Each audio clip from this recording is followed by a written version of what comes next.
Me toca hablarles de un tema y estoy prácticamente segura que les voy a decepcionar. Y les voy a decepcionar porque el mensaje es sencillo y tiene poco de glamuroso, tiene poco de espectacular. ¿Qué comen los deportistas? Pues en general comen de todo y comen bastante bien.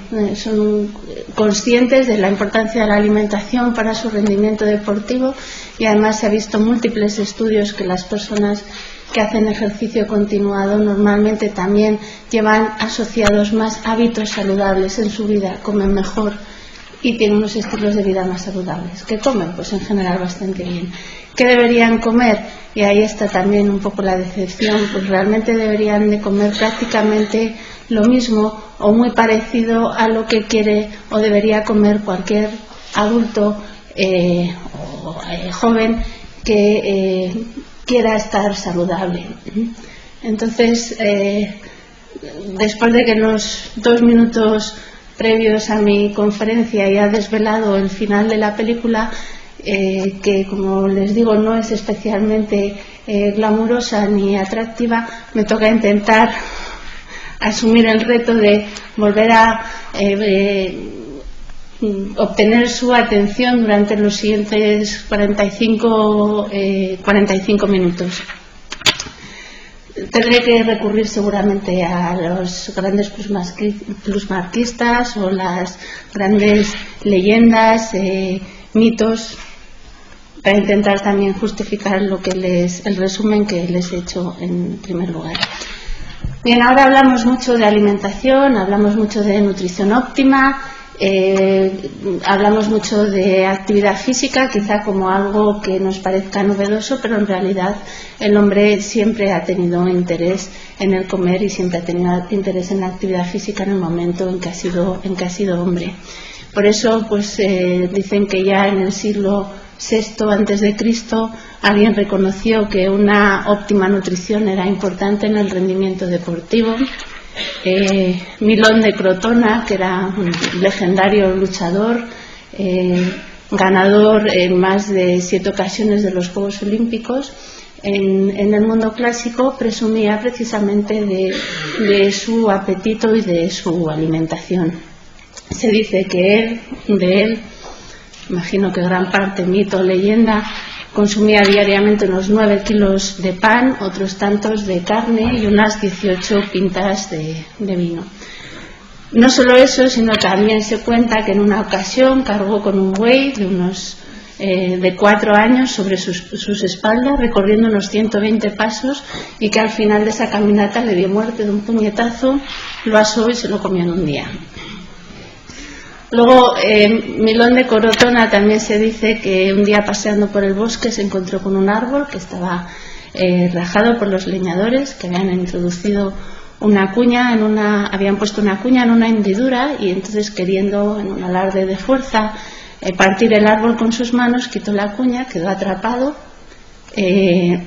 Las 2 partes del tronco se unieron, dejándole atrapada la mano, y así es como murió, devorado por las fieras, con mucho menos glamour con el que había iniciado su carrera olímpica. Mitos, leyendas.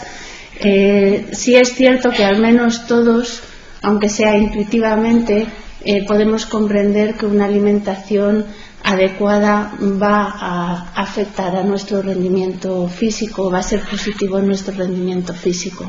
Pero esa intuición a veces se lleva más allá de la realidad, y en el mundo del deporte de competición, fundamentalmente, donde hay una gran presión por obtener buenas marcas, hay también extendidas una serie de creencias en dietas especiales o diferentes, o utilización de vitaminas en megadosis, por ejemplo, o uso de una gran variedad de complementos ergogénicos, algunos de base nutricional, que se utilizan pues fundamentalmente pues para mejorar las marcas, mejorar el rendimiento deportivo, disminuir el tiempo de recuperación después del entrenamiento o aumentar la capacidad de entrenamiento. Muchas de estas son creencias, a veces difundidas por los equipos técnicos que rodean a estos deportistas, por internet, por todos los medios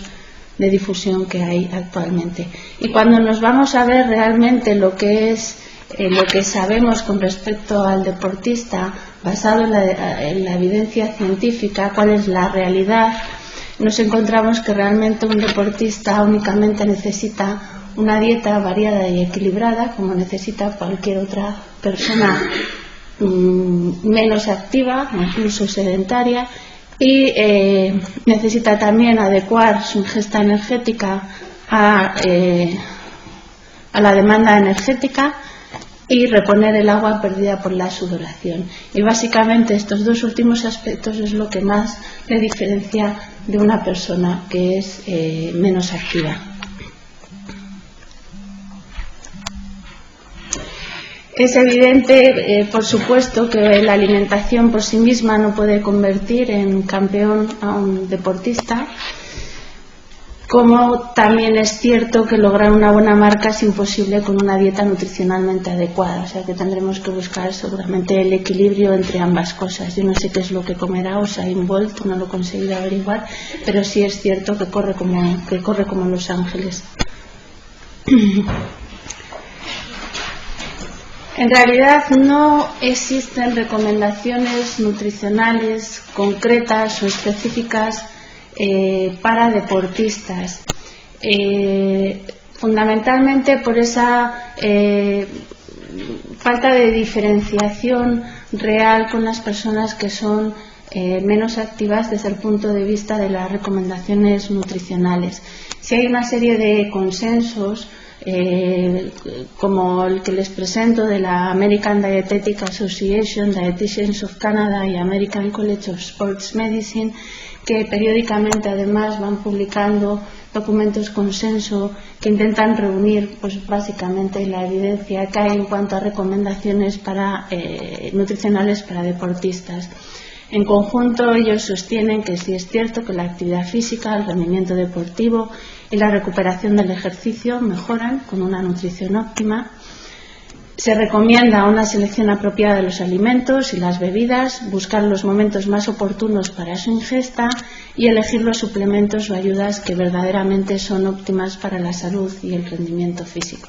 Esto es una recomendación general que pues iremos viendo cómo se concreta en los distintos aspectos de la dieta. Y es una recomendación general que podemos seguir para todos los deportistas, teniendo en cuenta que si vamos a trabajar con ellos, vamos a formar parte de sus equipos de apoyo, o vamos a intentar especificar muchas veces estas generalidades, las vamos a tener que adaptar al deportista, a su situación fisiológica y al deporte, al tipo de deporte que realiza. Otro de los retos con los que me enfrento en una charla genérica de este tipo es que realmente podemos dar unas pautas generales, pero luego es muy diferente un alpinista de un corredor de maratón, de una jovencita que practica gimnasia rítmica. O sea que luego estas recomendaciones generales las tendremos que adaptar a los casos concretos con los que estemos trabajando, y en algunos casos pues las diferencias son notables. Como les comentaba al principio, una de las cosas que más diferencia al deportista del que no lo es el tema de la energía. El gasto energético va a ser mucho más alto y eso es lo que tenemos que buscar cómo es para adecuar la dieta energéticamente hablando. Un repaso muy somero a lo que es la utilización de la energía, el metabolismo energético en el ejercicio físico. Seguramente muchos de ustedes esto lo conozcan en más detalle, como este curso en realidad se abre a todo tipo de público, pues me ha parecido oportuno hacer esta simplificación que además me permite luego explicar el porqué de algunas pautas dietéticas o porque se inciden en algunos tipos de recomendaciones. Cuando el músculo pues necesita demanda energía para desarrollar una determinada actividad, cuenta con distintos sustratos energéticos. Los más directamente disponibles son los fosfatos energéticos como el ATP, o creatina fosfato, que son los sustratos más rápidamente disponibles para el músculo. El ATP el primero y la creatina fosfato es una fuente de ATP. Entonces estos sustratos lo único que se utilizan prácticamente en los primeros segundos o en los primeros minutos de llevar a cabo una actividad y se agotan enseguida. Un sprint de 30 segundos pues agota ya todo el ATP que podría estar en el músculo. Para mantener la actividad, pues el organismo dispone de glucosa y ácidos grasos como principales sustratos energéticos. Glucosa y ácidos grasos que se encuentran circulando en plasma o bien almacenados, la glucosa en forma de glucógeno, normalmente en el hígado o en el músculo, y en una cantidad que va a estar limitada, y los ácidos grasos normalmente como triglicéridos, pues bien en el músculo o en una cantidad ya prácticamente ilimitada en tejido adiposo. Estos sustratos son metabolizados para transformar la energía química que contienen en ATP y en movimiento, y se pueden metabolizar a través de vías anaeróbicas en ausencia de oxígeno o a través de vías aeróbicas. Dependiendo de cómo es el ejercicio, se van a utilizar más o menos unos sustratos. Por ejemplo, si tenemos un ejercicio que sea muy intenso y corto necesariamente en el tiempo, fundamentalmente se va a utilizar como sustrato la glucosa y por vías que son anaeróbicas. Es como si ante un ejercicio muy intenso, muy rápido, los pulmones, el corazón no tuvieran tiempo para hacer llegar el oxígeno a los músculos y entonces predominan las vías anaeróbicas. La glucólisis anaeróbica, el rendimiento energético es más bajo que en la aeróbica y además se va produciendo ácido láctico que se va acumulando y acaba afectando la contracción. Luego es un tipo de ejercicio que se puede mantener un tiempo limitado. Si ya el ejercicio se mantiene más en el tiempo, por ejemplo, pues una carrera una maratón o una carrera de más larga distancia, entonces necesariamente este ejercicio es menos intenso y da más tiempo para que corazón y pulmones suministren oxígeno, y se utilizan las rutas aeróbicas, y ahí se utiliza glucosa y ácidos grasos para la producción de energía. Esto es una simplificación del metabolismo energético. Por supuesto se puede hablar muchísimo más tiempo, pero que quizá me sirve para apoyarme luego en alguna de las afirmaciones. Nunca se utiliza únicamente un sustrato, realmente se van utilizando proporcionalmente según la intensidad del ejercicio, según la duración del ejercicio. Lo que sí finalmente lo que es la reserva de glucógeno es lo que se va agotando. Al ir agotándose la reserva de glucógeno, va disminuyendo la disponibilidad de la glucosa, baja la glucemia en sangre, y esas son las primeras señales que marcan ya, que dicen a nuestro sistema nervioso central: estoy empezando a estar cansado, estoy agotado, afectan al rendimiento. Con lo cual, finalmente, lo que es la reserva de glucógeno en nuestro organismo es lo que va a ser uno de los principales determinantes del rendimiento físico en la actividad. Bueno, este chiste ya salió en la primera charla del profesor elegido ayer por la mañana, nos llamó la atención en internet. A la hora de hacer deporte, sobre todo los que no nos dedicamos profesionalmente a ello, o los que no somos tan activos, siempre pues, a veces da ganas de huir, sobre todo cuando recibimos tantas charlas, hay que ser más activos, hay que hacer más ejercicio, y bueno, casi dan ganas de huir de ese ejercicio. Y además muchas veces buscamos excusas. Por ejemplo, yo realmente no practico habitualmente ejercicio físico, tú sí lo haces, entonces vamos a hacer ejercicio físico y tú gastas menos que yo y entonces yo me agoto. Entonces ahí llegamos a esa pregunta. Realmente, pues cuando tenemos un sujeto entrenado gasta menos energía que un sujeto que no está entrenado. Podemos utilizar esa excusa: yo no estoy entrenado y entonces necesito más energía, gasto más que tú que si estás entrenado. Pues en realidad no la podemos usar, porque realmente el entrenamiento no influye en la cantidad neta de energía que se utiliza para una determinada actividad física o para un determinado deporte. Lo que sí ocurre en el sujeto entrenado es que se facilita la utilización de sus sustratos energéticos. El entrenamiento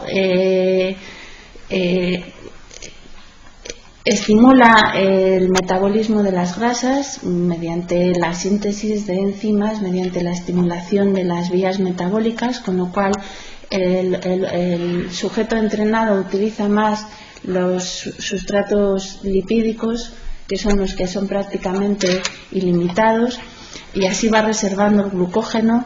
También el entrenamiento incrementa la capacidad para almacenar glucógeno en el organismo, con lo cual esa reserva, que es la limitante, también es un poco mayor, y también facilita el aclaramiento del lactato, que se puede utilizar como sustrato gluconeogénico.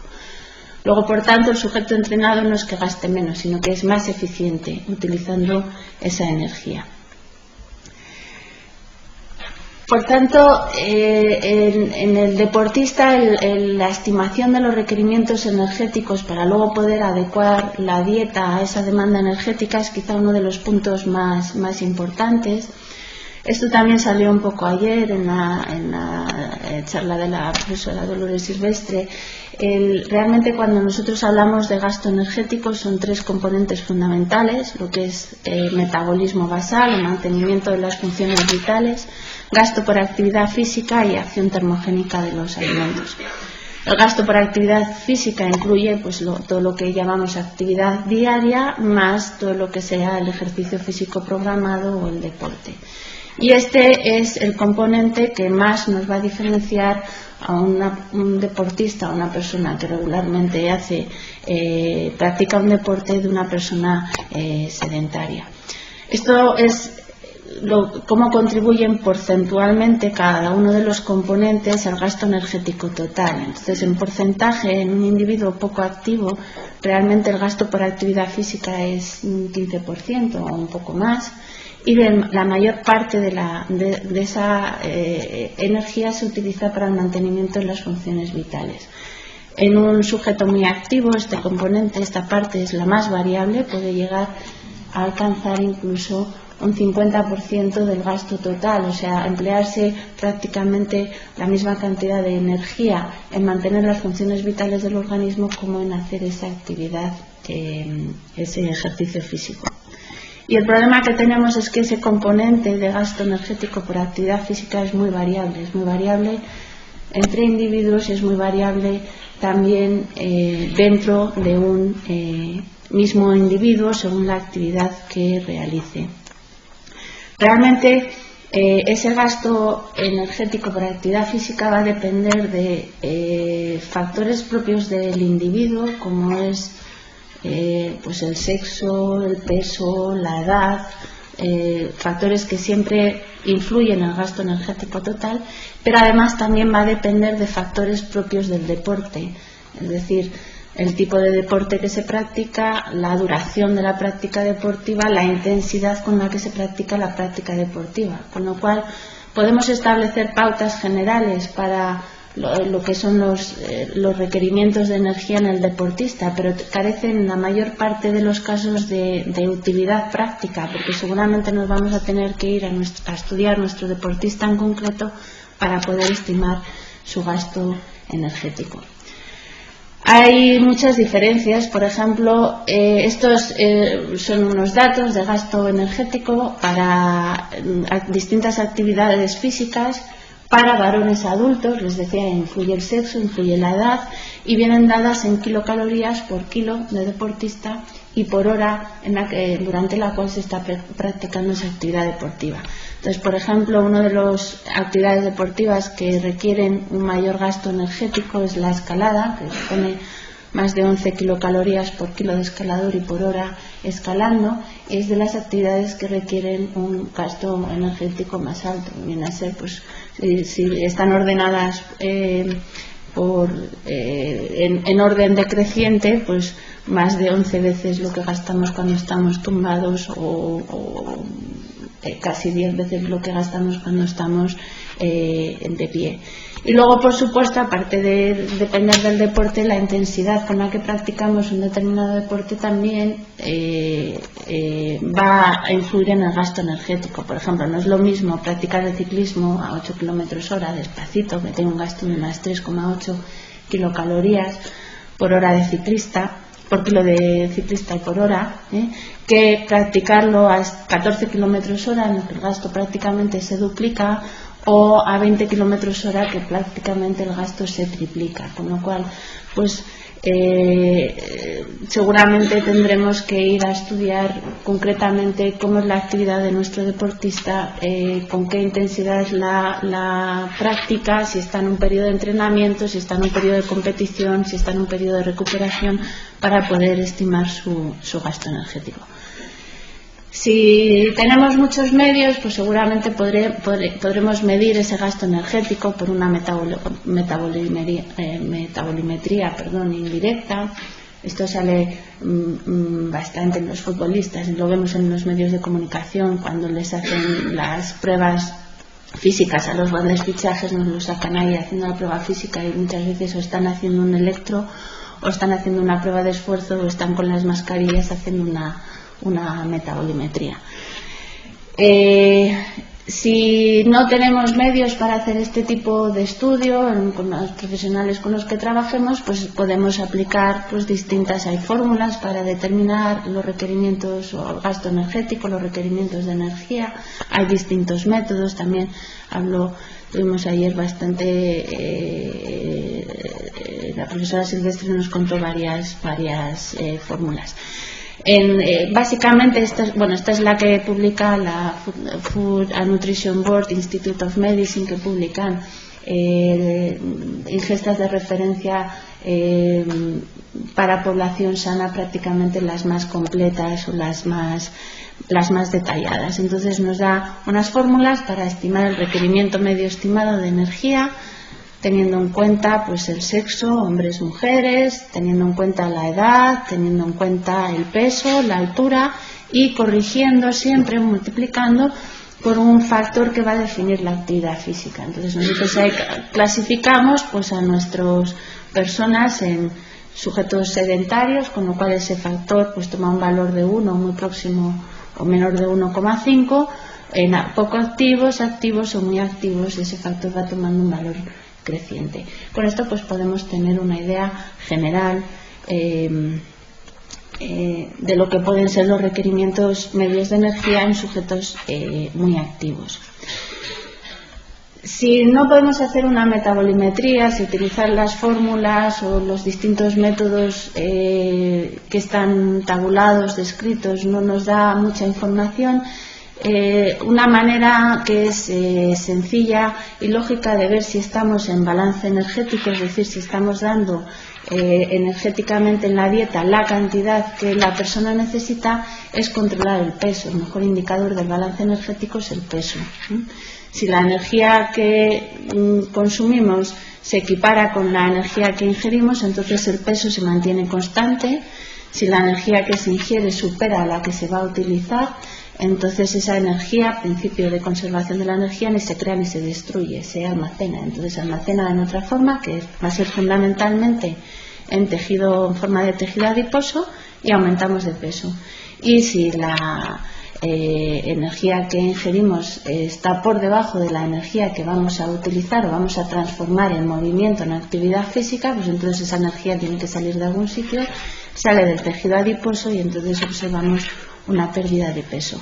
Con lo cual también pues lo que es, digamos, el controlar que el peso del deportista sea el adecuado a su actividad y a su salud y que se mantenga en el tiempo es una manera de comprobar que estamos adecuando energéticamente su dieta a su gasto por actividad.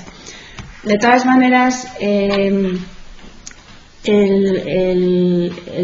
control del peso en algunas prácticas deportivas no es el óptimo, sobre todo en aquellos deportes en los que el peso limita la participación por categorías o un peso bajo, en principio, parece ser que facilita la práctica deportiva. Entonces, por ejemplo, en deportes, pues, los pesos pluma, siempre hablamos de las gimnastas, patinadoras, que hacen mucha restricción de su peso, buscando un peso muy bajo, pero también ocurre en jockeys, por ejemplo, o en algunas modalidades de marcha.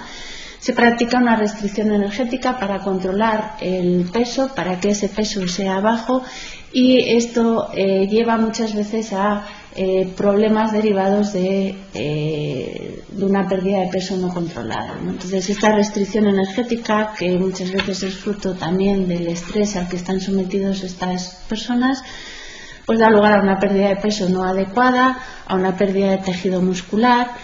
Suele estar asociado a déficits de vitaminas y minerales. También, si combinamos una dieta muy restrictiva, pérdida de peso, un ejercicio físico una actividad física muy importante, podemos encontrarnos con problemas de inmunosupresión.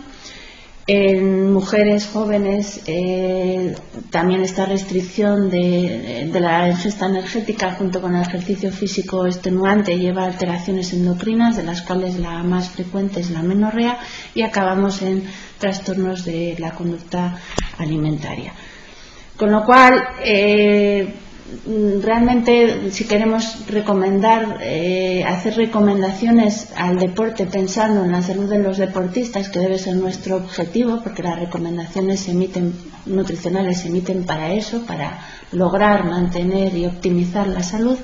Entonces, pues se recomienda que se evite la pesada frecuente y diaria, y es preferible también que los objetivos de peso o composición corporal, si estamos en una práctica deportiva en las que sean fundamentales, se alcancen antes del periodo de competición y bajo la supervisión siempre de un profesional especializado. También sería idóneo, por supuesto, que en aquellas prácticas deportivas donde el peso marca la participación en distintas categorías, que no solo fuera el peso lo que limita o posibilita la participación.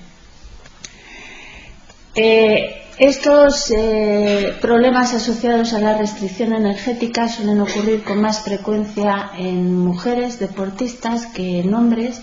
Por eso incluso algunos autores definen para las deportistas lo que se llama la tríada del atleta, que es un mayor riesgo pues de trastornos de la conducta alimentaria, mayor riesgo de amenorrea y mayor riesgo de osteoporosis. Es decir, en estas mujeres atletas, deportistas, pues el riesgo de esa práctica deportiva sobre la salud es mayor. Aquí no es que quiera que asocien a Durne Pasaban precisamente con la tríada del atleta, pero sí quería mostrarla para insistir en un tema que es interesante, y es que estamos dando generalidades, pero que vamos a tener que adaptar esas generalidades seguramente a la situación fisiológica y al deporte que practica cada persona, ¿no? Por ejemplo, pues el diferenciar por sexos, que ya salió ayer también cuando se hacen programas de actividad física en adolescentes, que la respuesta de hombres, mujeres no siempre es la misma, y por supuesto hay deportes donde la mujer físicamente parte de una situación diferente o menos adaptada o menos propicia para ese deporte que el hombre. La mujer además también pues tiene que superar esos mayores riesgos de aspectos negativos para la salud. Si además pues la mujer se dedica a uno de los deportes que más gasto energético conlleva, pues hay que adecuar también energéticamente a su deporte. Y, por ejemplo, en los deportes de montaña también tener en cuenta que todas esas calorías extra que necesitan los deportistas en la mayor parte de los casos las van a tener que llevar cargadas en la mochila, con lo cual tenemos también el reto de diseñar dietas o complementos energéticamente densos para poder hacer frente a estas situaciones. Y a pesar de todos esos retos, pues todavía se puede ser mujer, se puede ser española, se puede ser practicar deportes muy extremos y seguir coronando 12 de las 14 cimas por encima de los 8.000 metros de altitud. Bien, toda esta energía extra, toda esta energía adecuada a lo que el deportista necesita, ¿cómo lo damos? Pues las pautas de dieta equilibrada para el deportista en realidad son las mismas que para la persona que lo es menos deportista. Ya podemos aplicar perfectamente el mismo perfil calórico que aplicamos para población general. La mayor parte de esa energía debe suministrarse en forma de hidratos de carbono, más del 55%, en torno al 30 o 35% de la energía procedente de la grasa y en torno al 15% de la energía procedente en forma de proteínas. Si nos vamos a analizar cómo comen los deportistas, cómo se adecua a su perfil calórico, como les decía al principio, en general, salvo algunas honrosas excepciones, lo hacen bastante bien. La parte inferior, pues tenemos los resultados de unos trabajos que se hicieron en los atletas en la Olimpiada de Barcelona, dentro de un proyecto de nutricional que se realizó, y vemos que las cifras que obtenemos de aproximación a ese perfil calórico ideal son mucho más ideales, mucho más perfectas que las mismas cifras que encontraríamos en trabajos del mismo tipo hechos en población general. Las mujeres siempre están un poquito mejor adecuadas a estos perfiles calóricos que los hombres, pero vamos, el de los hombres deportistas en este caso es prácticamente tan igual al recomendado. Por tanto, los hidratos de carbono deben constituir la principal fuente de energía, que más del 50% de la energía total se consuma en forma de hidratos de carbono, que es transformado, digamos, en datos absolutos del 6 a 10 gramos de hidratos de carbono por kilo de peso corporal y por día. Y que se limite el consumo de carbohidratos sencillo al 12-15% de las calorías ingeridas. Esto es lo mismo que podemos aplicar prácticamente para cualquier adulto sano.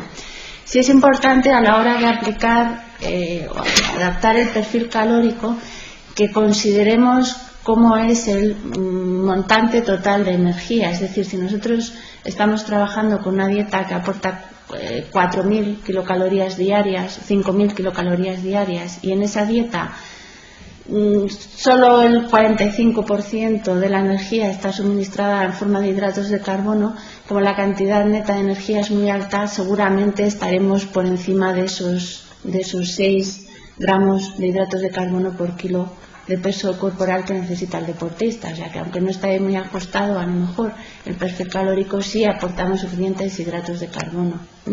Por el contrario, si la dieta es mucho más baja en energía, 1.200, 1.500 kilocalorías, a lo mejor pues ese 15% de la energía en forma de proteína no suministra suficiente cantidad neta de proteína. Entonces también, aunque utilicemos el perfil calórico, valoremos cómo es la ingesta total de energía. Y recordar nuevamente que en los hidratos de carbono la reserva de glucógeno es la verdaderamente limitante en el ejercicio. Por eso los hidratos de carbono deben constituir también la mayor parte de la porción energética más importante de la dieta. Hay algunas desviaciones que se practican con respecto a ese perfil calórico ideal, como es, por ejemplo, la técnica de sobrecarga de hidratos de carbono, que es una técnica conocida, se aplica desde hace tiempo y está bastante bien documentado que puede mejorar el rendimiento deportivo. El objetivo siempre es maximizar los depósitos de glucógeno en el músculo y aumentar el rendimiento en pruebas de resistencia. Hay distintas modalidades, distintas formas de aplicarla. Aquí tienen en un modelo básico, lo que se suele hacer es pues, unos 10 días antes de la competición o bien del periodo en el que queremos un máximo rendimiento. Se inicia esta técnica. Durante unos 7 días más o menos pues se combina un entrenamiento muy fuerte hasta el agotamiento con una dieta rica en grasas y proteínas y pobre en hidratos de carbono. Así lo que hacemos es agotar las reservas de glucógeno. Luego durante los 3 días siguientes más o menos, ya les digo que hay otras pautas en días, se interrumpe el entrenamiento y entonces se da una dieta rica en hidratos de carbono, incluso superando ese 55% de la energía, y así se consigue que el día de la competición o el día del momento que queremos un máximo rendimiento, en el que ya se vuelva a una dieta habitual, el depósito de glucógeno sea el máximo posible. Se practica bastante, está bien documentado que puede mejorar el rendimiento deportivo. Ahora bien, no debe aplicarse en cualquier circunstancia y no debe aplicarse tampoco de forma continuada. Es para hacer pues frente a determinados periodos. Algunos deportistas no responden muy bien porque el problema que tiene el glucógeno y por el cual el almacén es limitado es que el glucógeno se almacena hidratado con agua. Entonces eso significa pues que por cada parte del glucógeno se almacena junto con 3 partes de agua, o cada gramo de glucógeno con 3 gramos de agua. Un almacén de unos 600 gramos de glucógeno, que es de lo que podemos conseguir, pues se almacena con 6 por 3, 1800 gramos de agua, lo que sumado supone casi 2,5 kilos de peso. Entonces, el aplicar estas técnicas puede suponer en un periodo corto de tiempo una modificación en torno a los 2 kilos en el peso del deportista, que le limita si tiene restricciones de peso, que puede crear sensación de pesadez, de calambres, de malestar. Entonces es una técnica que hay que ensayar, probar, y suele ser más eficaz en pruebas de resistencia. Sí, bueno, esto es un modelo de dieta que aportaría pues, entre el 65 y el 80% de la energía en forma de hidratos de carbono. Y sí destacar que una dieta rica en hidratos de carbono supone consumir muchas raciones del grupo de cereales, de pastas, de arroces, de patatas, plátanos, etcétera, etcétera. Y una dieta tan rica en hidratos de carbono es bastante ajena a nuestros patrones alimentarios habituales y sobre todo a nuestros patrones de país desarrollado. Muchas veces cuando se hacen encuestas en deportistas, si creen que están siguiendo una dieta hidrocarbonada, ellos le dicen sí, yo tomo muchos hidratos de carbono porque a lo mejor incluye mucha pasta, mucho pan en sus dietas, pero luego analizar su dieta y en realidad es hiperproteica, es más proteica que rica en hidratos de carbono, porque no estamos acostumbrados. O sea, quizá además pues tenemos que darle la vuelta al plato. Ahora quizá estamos más acostumbrados al plato de carne con unas patatas de acompañamiento, y si nosotros queremos que la dieta sea más rica en hidratos de carbono tenemos que invertir el plato y hacerlo como lo hacían nuestros abuelos, un plato de patatas con unos trozos, si te caían, de carne dispersos. O por ejemplo un modelo dietético básico de tomar una carne o un ave a mediodía, un pescado por la noche y un lácteo por la mañana, ya es demasiado rico en proteínas y va en detrimento de los hidratos de carbono. Y seguramente sí que una pauta de desayuno con lácteo, comida con carne, cena con pescado nos parece lo más normal o de lo más habitual. Otra práctica también bastante habitual en cuanto a los hidratos de carbono es la ingesta de pequeñas raciones de hidratos de carbono sencillos en forma de pastillas de glucosa, incluso azucarillos, antes o durante el ejercicio. Antes hay algunos autores que dicen que mejora el rendimiento. Yo casi les diría que está más bien contraindicado, porque estas reacciones pequeñas de hidratos de carbono sencillos lo que proporcionan es glucosa en sangre con bastante rapidez. La glucosa en sangre genera una respuesta de la insulina inhibe el metabolismo lipídico, y si en ese momento iniciamos un ejercicio físico no nos encontramos en una situación metabólica idónea. Sin embargo, si esta misma ración de hidratos de carbono sencillos se administra durante el ejercicio, entonces enseguida es glucosa en sangre que revierte esa posible hipoglucemia y que permite pues mantener el rendimiento deportivo durante un tiempo más. Por ejemplo, la pájara que dicen los ciclistas en las etapas largas, pues en un momento dado pues consume un pequeño azucarillo, una pastilla de glucosa, recupera los niveles de glucemia y consigue acabar la etapa.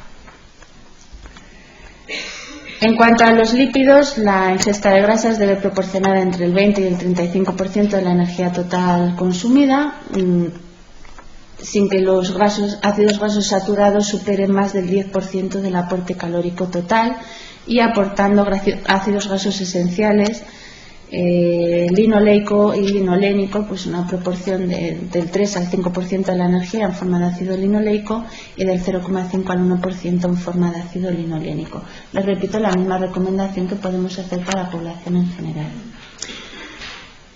En deportistas y en general en muchos ámbitos, los ácidos grasos tipo omega 3 tienen bastante interés. Hay muchísima documentación científica que avala sus propiedades, su interés en relación con la salud y su interés también en algunas situaciones fisiológicas.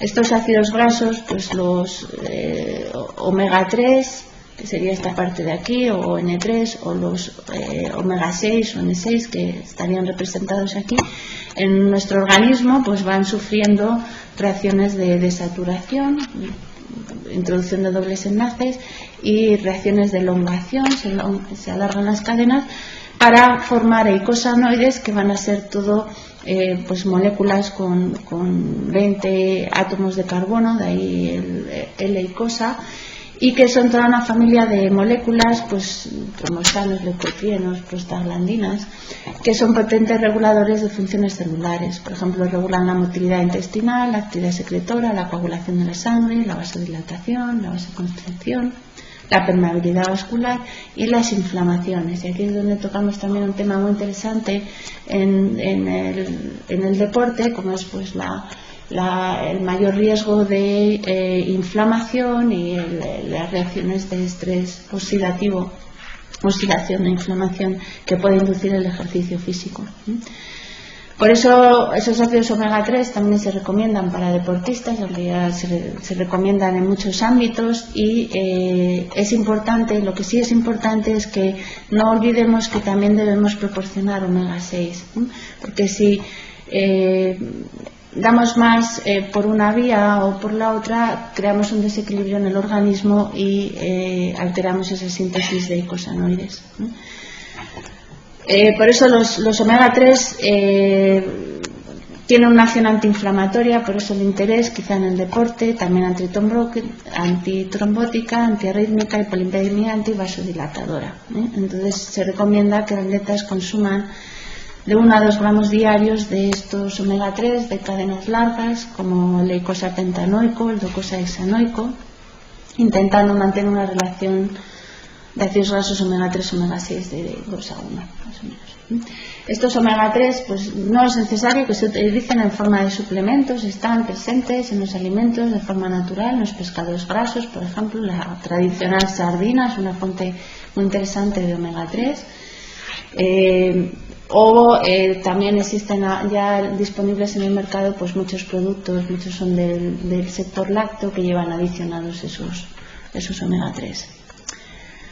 La proteína no debería aportar más del 15% de la energía total consumida. En cuanto a la proteína, siempre hay una gran discusión en torno a si los deportistas necesitan más proteína o no que las personas sedentarias, sobre todo en deportes que sean de resistencia y de gran desarrollo de masa muscular. O sea, la principal función de la proteína de la dieta, aunque también aporta energía, es aportar materiales para la síntesis proteica. Y hay deportistas que tienen que desarrollar mucha masa muscular.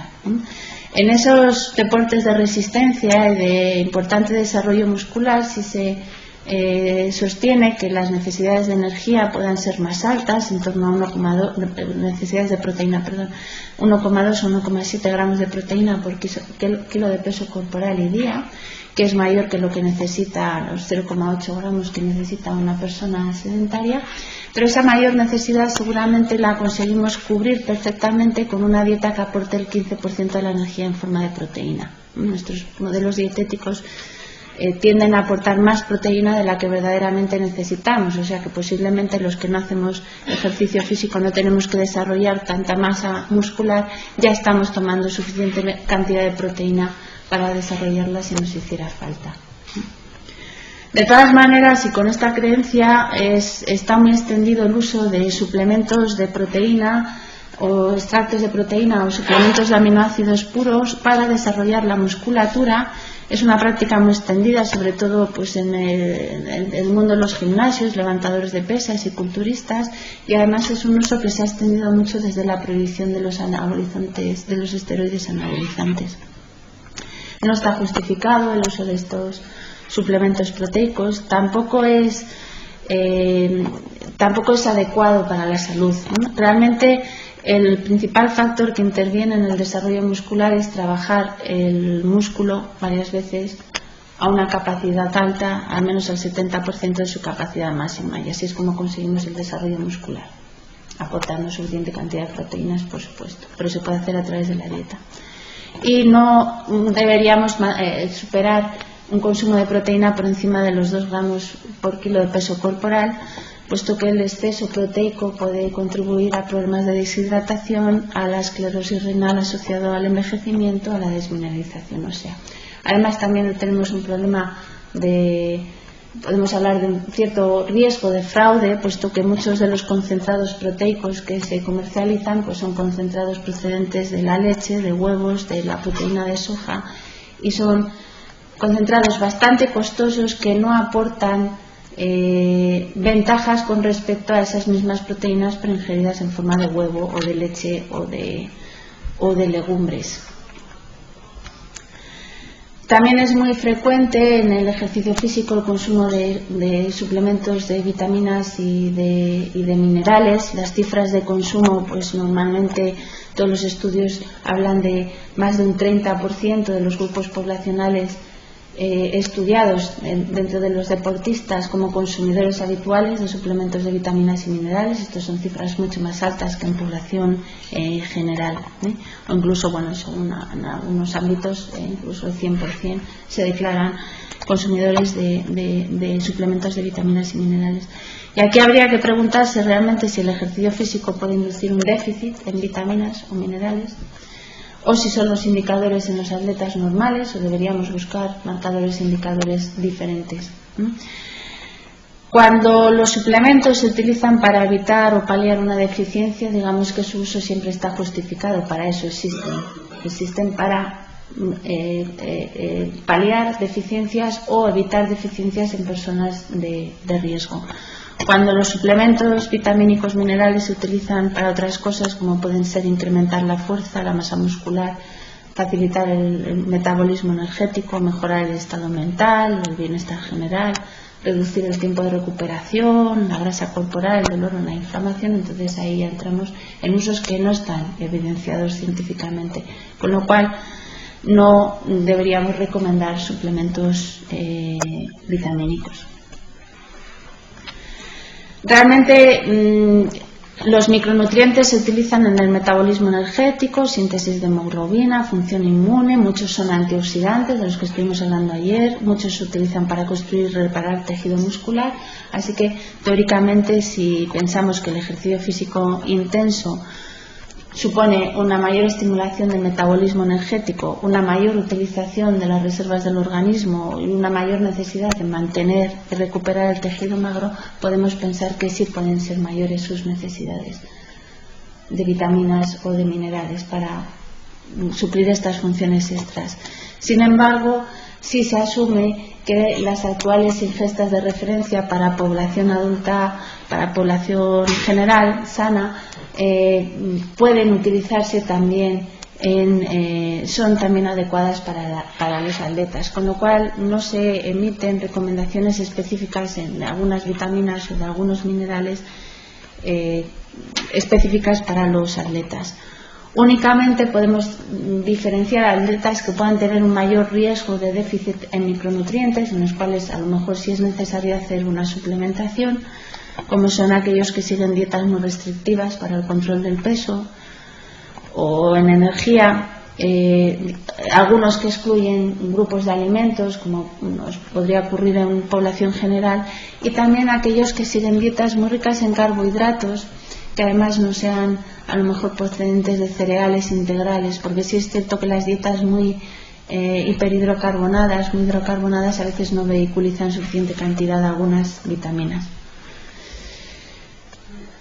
Por tanto, realmente que más en torno al 46% de los deportistas, o en este estudio que es de 10.000 deportistas, 15 tipos de deportes distintos, sean consumidores habituales de suplementos de vitaminas y minerales, no está justificado. No debería hacerse suplementación vitamínica, recomendarse rutinariamente, solo debería recomendarse cuando la dieta sea insuficiente y por supuesto mantener otras recomendaciones en cuanto a suplementación vitamínica que no estén asociadas con el ejercicio físico. Por ejemplo, pues para aquellas mujeres que puedan quedarse embarazadas, la suplementación con ácido fólico para prevenir los efectos del tubo neural. Aunque bueno, muchas atletas pues digamos posponen el momento de ser madres en pro de su carrera profesional. Entre los minerales ocurre más o menos lo mismo. Hay algunos minerales que cobran especial interés en el deporte, como son el hierro y el calcio, son los que he destacado. Las necesidades de hierro en el deportista verdaderamente son elevadas, porque muchas veces hay una mayor síntesis de hemoglobina y mioglobina, hay una mayor síntesis de enzimas oxidativas, pues metabolismo estimulado, se pierde hierro a través del sudor, y hay deportes también, sobre todo los que tienen mucho impacto o los que someten el organismo a un estrés fisiológico importante, en los cuales se ve que hay una mayor destrucción de eritrocitos. Luego las necesidades de hierro en el deportista son altas. Sin embargo, las ingestas que tenemos para población general pueden ser válidas, y así es como lo que se sostiene también para el atleta. O sea, por ejemplo, los 18 miligramos diarios de hierro en la dieta para una mujer es válido tanto si es una gran atleta como si es una persona sedentaria. Sí, la suplementación con hierro sí es posible que sea necesario, sobre todo si tenemos una anemia ferropénica, que hay que recordar que la anemia ferropénica sigue siendo el déficit nutricional más frecuente a nivel mundial. Prácticamente el 60% de la población mundial padece anemia ferropénica. De ese 60%, el 90% son mujeres y pobres, con lo cual es muy frecuente que necesitemos suplementar con hierro a algunas de las mujeres atletas. Y también, pues, en lo que se denomina, algunos autores denominan la anemia del deportista, que es una especie de anemia, no sé si sobre todo se ve en los análisis rutinarios, que puede ser una menor cantidad de eritrocitos, quizá motivado por ese estrés fisiológico al que se somete al organismo. Y el calcio también es curioso, porque realmente aquí entramos, lo moderado hace una cosa, lo excesivo hace la cosa contraria. Realmente el ejercicio físico regular favorece la mineralización ósea de forma muy importante. Se recomienda mucho el ejercicio, pero si estamos ya en unos niveles de ejercicio físico muy intenso, Sí es cierto que entre los deportistas los trastornos de la conducta alimentaria, el ejercicio físico intenso, la menarquia y las amenorreas predisponen a algunas atletas, fundamentalmente jóvenes, a la osteoporosis, y se observa pues osteoporosis en mujeres jóvenes, que es muy poco habitual. Esto siempre ponemos en ejemplo la gimnasia rítmica, baile deportivo, gimnasia deportiva, donde el riesgo parece ser mayor y donde podríamos aplicar recomendaciones con respecto al calcio similares a las que damos para las mujeres en la posmenopausia. La dieta sea rica en calcio, proporciona entre 1.000 y 1.500 miligramos de calcio al día, o sea, unos 5 vasos de leche al día. El tema de los electrolitos también tiene un cierto interés. Los electrolitos son partículas cargadas eléctricamente: sodio, potasio, cloruro, magnesio, calcio, fosfatos, sulfatos. Y en el deporte tienen interés sobre todo porque hay pérdidas a través de la sudoración. Una pérdida severa de sodio es muy complicada, pues produce una reducción del volumen extracelular y plasmático, menor fuerza en la contracción cardíaca, disminución de la presión arterial. Todo esto va a condicionar el rendimiento deportivo, y si se agrava, pues ya lleva a debilidad muscular, fatiga extrema, apatía, disfunción mental, calambres, náuseas, mareos, e incluso puede ser muy grave. Entonces, la hiponatremia es un problema muy grave, pero en realidad es poco frecuente en el deporte. Es poco frecuente solamente quizá en deportistas mal aclimatados que compiten ante unas condiciones ambientales muy severas. La sudoración es muy profusa, en esos casos sí que se puede dar. Y realmente es poco frecuente porque también el entrenamiento se adapta a esta situación con la producción de un sudor algo más hipotónico, con lo cual realmente por el sudor es mayor la pérdida de agua, más importante la pérdida de agua que la pérdida de electrolitos.